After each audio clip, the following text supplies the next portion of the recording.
Hey folks, Executive Pastor Tim Mayer here. You know, right now is a very exciting time at Canyon View. You know, we just finished our church-wide prayer event.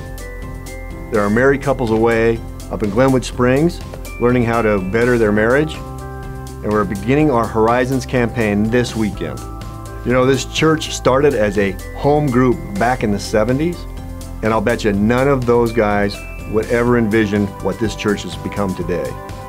Horizons is about reviewing our past, assessing where we are at the moment, and having a vision for the future so incredible that only with God will it be possible.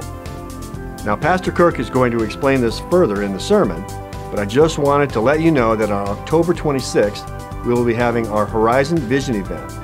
That's one service at 11 a.m. with everyone here.